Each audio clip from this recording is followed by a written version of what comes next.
دیکھیے غیبت ہے کیا چیز؟ غیبت ہے اپنے کسی بھی بہن بھائی کی، کسی نند کی، کسی دیورانی کی، کسی جٹھانی کی، کسی کزن کی، کسی سہیلی کی، کسی فلم اسٹار کی، کسی سیاستدان کی، کسی کی بھی اس کی غیر موجودگی میں اس کی برائی کرنا، اس کی غیر موجودگی میں اس کی برائی کرنا، یہ غیبت ہے۔ اب بہت سی بچے ہیں نا دلیل دے دیں، دلیل۔ ابو ہریرہ رضی اللہ تعالیٰ عنہ سے روایت ہے کہ نبی پاک صلی اللہ علیہ وآلہ وسلم نے فرمایا، کیا تم جانتے ہو کہ غیبت کیا ہے؟ انہوں نے عرض کیا، اللہ اور اللہ کا رسول ہی بہتر جانتے ہیں۔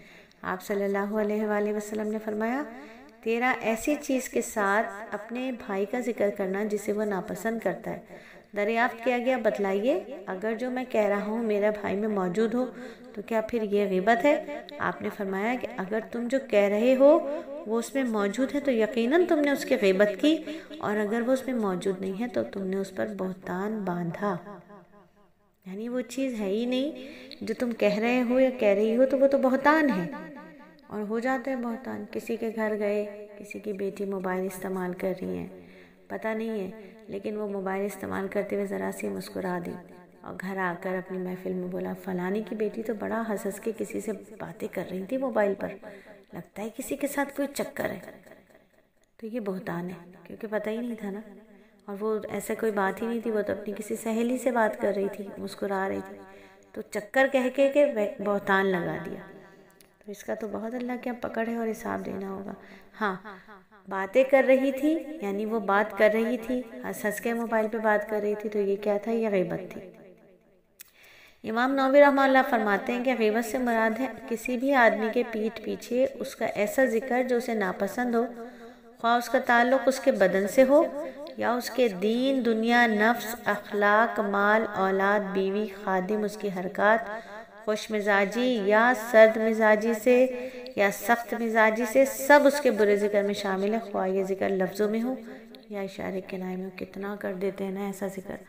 تو سب سے پہلے تو میں خود یہ سبق پڑھ کے اللہ تعالیٰ کی بارگاہ میں معافی چاہوں گی کہ اللہ تعالیٰ، میں نے جانے انجانے میں کسی کی غیبت کی ہو تو مجھے معاف فرما دیجئے، اور جو غیبت مجھ سے ہو گئی اب میں اس کو بتا کر اس کی مزید دل آزاری تو نہیں کروں گی، بلکہ اس کے لیے کیا کروں گی، 2 رکعت نماز توبہ پڑھ کے اس کے اعمال نامے میں لکھواؤں گی، تسبیح پڑھ کے، استغفار کی تسبیح پڑھ کے اس کو ہدیہ کروں گی، اور جتنی جگہوں پہ بیٹھ کر میں نے اس کی برائی کی ہے وہاں اتنی ہی جگہوں پہ بیٹھ کر اس کے لیے اچھے الفاظ استعمال کروں گی، اس کی تعریف کروں گی انشاءاللہ تعالی۔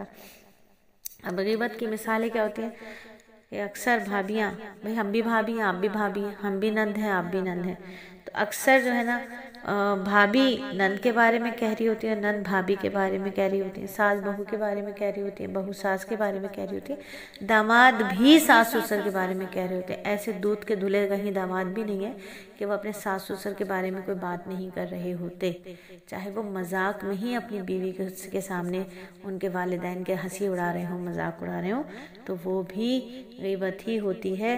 جیسے میری نند بہت بدتمیز اور بد زبان ہے، مجھے زہر لگتی ہے، عام سا جملہ ہے لیکن غیبت ہے۔ کل شادی میں دلہن نے اتنا میک اپ کر لیا، ایسا لگ رہا تھا جیسے آٹا پورا کا پورا منہ پہ مل لیا، غیبت ہے، ٹھیک ہے۔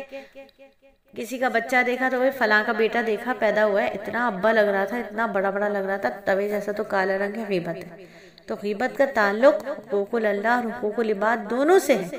غیبت کرنے والا 2 گناہوں کا ارتکاب کرتا ہے، یاد رکھیے گا۔